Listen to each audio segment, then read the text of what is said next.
2 దశాబ్దాలుగా ఎదురుచూస్తున్న దేవాదుల ప్రాజెక్టుని ఏడాదిలో పూర్తి చేస్తామని నీటిపారుదల శాఖ మంత్రి ఉత్తమ్ కుమార్ రెడ్డి వెల్లడించారు. గోదావరి జలాలను గరిష్టంగా ఎత్తిపోసి దాదాపు 6 లక్షల ఎకరాలకు సాగునీరు అందించనున్నట్లు తెలిపారు. దేవాదుల ప్రాజెక్టుపై జలసౌధలో మంత్రులు పొంగులేటి సీతక్కతో కలిసి సమీక్ష నిర్వహించారు.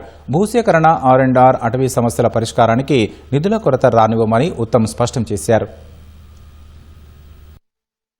దేవాదుల ప్రాజెక్టు హనుమకొండ, వరంగల్, కరీంనగర్, జనగాం, యాదాద్రి, సూర్యాపేట్, సిద్దిపేట్, మహబూబాబాద్, ములుగు, భూపాల్పల్లి జిల్లాలకి నీళ్లందించే ఈ మహత్తర ప్రాజెక్టు మరి 2008లో మొదలుపెట్టి గత ప్రభుత్వాల నిర్లక్ష్యం వల్ల ఇంకా పూర్తి కాలేదనేది ఒక దురదృష్టకర విషయం. మరి మా ప్రభుత్వంలో ఇంకొక 1 yearలో పూర్తి చేయాలనే ఉద్దేశంతో ఈరోజు ఒక సుదీర్ఘమైన మరి రివ్యూ చేయడం జరిగింది.